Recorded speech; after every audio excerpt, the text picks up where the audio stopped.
Bonjour à tous, bienvenue sur ma chaîne YouTube, Charlie Création. Bon, suite à plusieurs demandes, on va demander pour faire une sublimation sur un puzzle.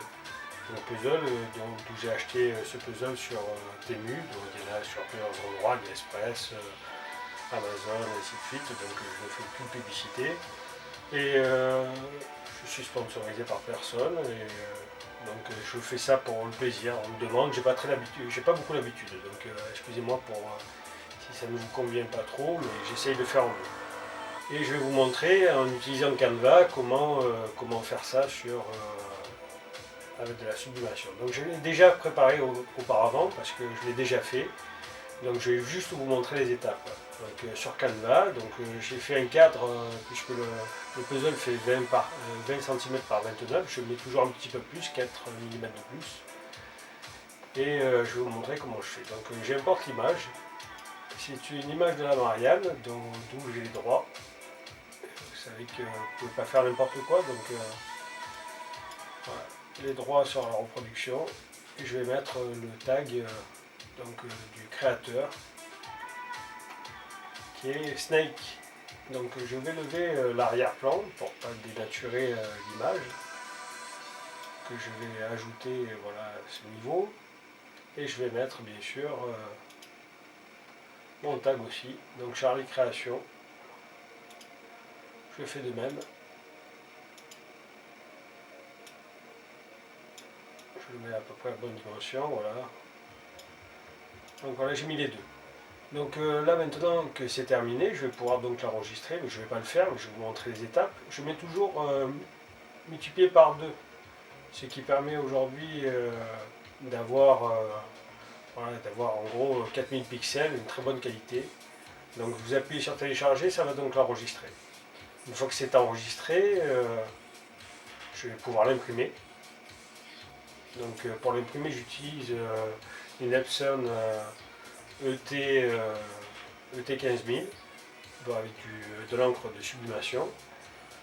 Donc elle est imprimée, je vais aller la chercher et je vais vous montrer l'étape suivante.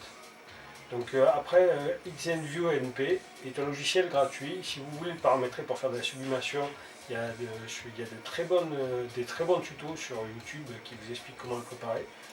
Donc il est ici, alors je vous montre, donc l'image je l'ai téléchargée, je l'ai donc imprimé, voilà, mis dans le cadre. Bien sûr, ne pas oublier de mettre en mode miroir pour l'écriture, une fois que c'est imprimé. Et je vais vous montrer donc les étapes suivantes pour la presse à chaud et qu'il faudra paramétrer à 180 degrés pendant 45 secondes. Et allez, à de suite. N'oubliez pas de mettre un petit pouce si la vidéo vous a plu ou si ça vous a aidé. Voilà, merci. Je vais chercher la photo. Alors voici la photo imprimée donc sur le papier à sublimation. Voici donc le puzzle, comme je vous ai dit, ça fait du 120 pièces, 20 par 30, qui est cartonné.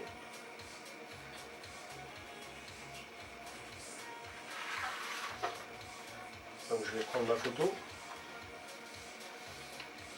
que je vais poser mon puzzle par-dessus. Vous voyez, ça dépasse légèrement. C'est pour justement que ça soit bien pris en compte et qu'il n'y ait pas de taches blanches sur le non imprimé sur le puzzle. Vous essayez de le centrer au maximum.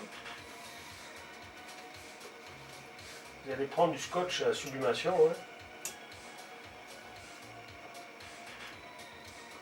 vous allez mettre sur le côté, pour pas que ça bouge en fait.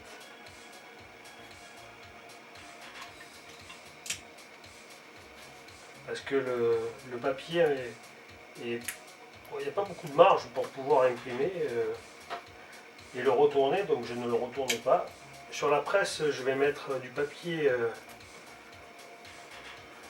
exprès qui résiste à la chaleur pour pouvoir justement pas mettre d'encre sur ma presse. Une fois que c'est imprimé, donc je vais vous montrer ma presse comment on va faire. Une fois imprimé sur le puzzle, je vais vous montrer les dessous.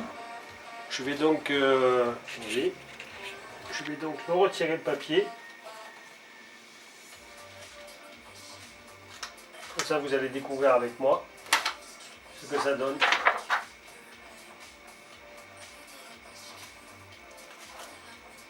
Je lève le scotch qui reste.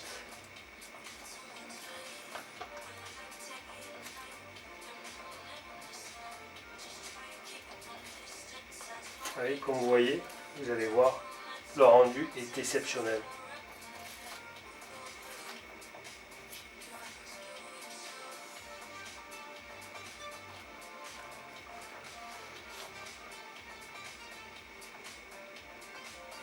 Voilà, comme vous voyez, l'effet que peut rendre